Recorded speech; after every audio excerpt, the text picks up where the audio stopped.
Bonjour tout le monde, j'espère que vous allez bien et que tout se passe bien pour vous. Comme évoqué lors de ma précédente vidéo où je vous ai montré comment remplacer les joysticks de vos Switch, euh, on va entamer aujourd'hui une vidéo sur la modification des Switch. Donc que je vais répartir en trois vidéos. Donc dans la première vidéo, je vais vous montrer comment vérifier si votre Switch est compatible avec la modification ou bien ça. Donc, et puis dans un second temps, dans la deuxième vidéo, je vais vous montrer, je vais vous donner les prérequis pour faire la modification. Et puis étape par étape comment le faire. Et puis dans la dernière vidéo, je vais vous montrer comment installer les applications ou ça sur vos Switch après la modification. Voilà, donc on va entamer donc le premier sujet qui est la vérification de la compatibilité de votre Switch. On y va. Hello everyone. Alors, pour vérifier si votre Switch est compatible avec la modification ou ça, c'est simple. Donc, vous prenez donc votre Switch au côté connecteur de charge, donc l'USB-C, ici. Et puis, vous avez juste à côté, vous avez un stickers format code barre. Et juste en dessous, vous avez donc le numéro de série de votre Switch. Donc, vous notez le numéro de série. Et puis, vous allez sur cette page web. Donc, l'URL, c'est ismyswitchpatched.com. Et une fois sur la page, c'est cette partie-là qui nous intéresse. Donc, ici, vous cliquez sur la flèche pour faire apparaître le menu déroulant. Et là, vous avez les 4 premiers caractères des numéros de série de toutes les Switch qui existent. Et donc, vous sélectionnez donc les 4 premiers caractères qui correspondent aux 4 premiers caractères de votre numéro de série de la Switch. Donc, moi, par exemple, c'est la XAJ4. Je sélectionne XAJ4.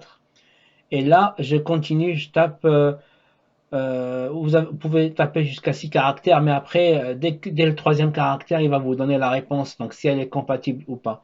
Par exemple, moi, XAJ4, 3 fois 0, 900, 3, 1, 2, 3.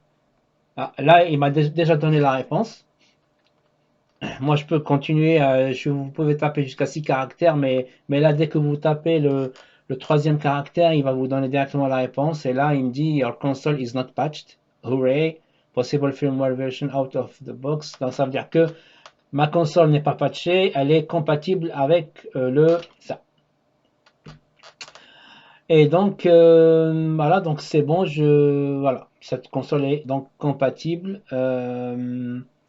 Donc, parfois, par exemple, si on tape 1, 0, 0. Là, par exemple, il me dit Your console is definitely patched. That's a bummer. Ça veut dire que la console, donc le hardware, donc la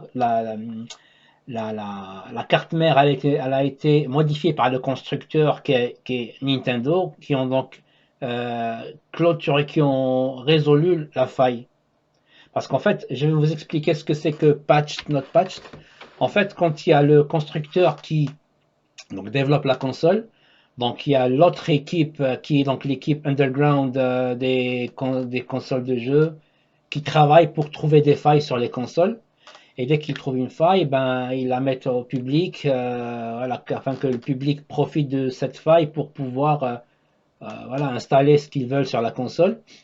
Et après, donc, quand le constructeur trouve cette faille, ben, ils mettent en place ce qu'on appelle New Motherboard Revision. Ça veut dire qu'ils vont modifier la carte mère à ce qu'elle n'ait plus cette faille, en fait. Donc, quand il y a une nouvelle version de la carte mère de la console, et après, cela n'est pas possible. Enfin, c'est pas possible après de modifier la console.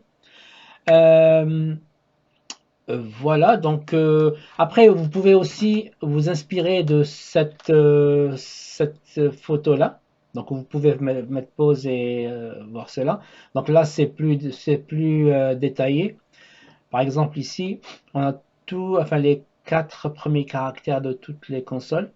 On a ici la liste des consoles unpatch, ça veut dire les consoles qui sont compatibles avec la modification. Donc toutes les consoles qui commencent avec le numéro de série qui commence par XAW 1000 jusqu'à 1007 sont compatibles avec la modification. Ici pareil, par exemple XAW 4000 jusqu'à 4001, pareil, et ainsi de suite. Et là au milieu, potentially patched, ça veut dire que c'est entre et entre. Donc, il y a des modèles qui ont été modifiés, d'autres non. Donc, voilà, voilà, vous pouvez les tester. Vous pouvez tester après pour voir si votre console est compatible ou pas. Donc, ça vaut le coup d'essayer. Et ici, la liste des numéros de série des consoles qui ont été patchées. Donc, c'est pas la peine d'aller plus loin. Vous ne pourrez pas, du moins pour le moment, vous ne pourrez pas donc la modifier. Sauf avec, il y a une autre solution, mais c'est pas le sujet, c'est pas le sujet d'aujourd'hui. C'est une solution via hardware, donc il faut souder une nappe sur la carte mère et tout. Donc, il faut démonter la console, mais c'est pas le sujet d'aujourd'hui. Donc, pour le moment, ces numéros de série là. Donc, par exemple, XAW 1012 et au-dessus, c'est pas la peine de tester, ça ne fonctionnera pas. Voilà, donc ça, c'est les deux méthodes voilà, pour vérifier si votre console est, euh, est compatible avec la modification ou pas.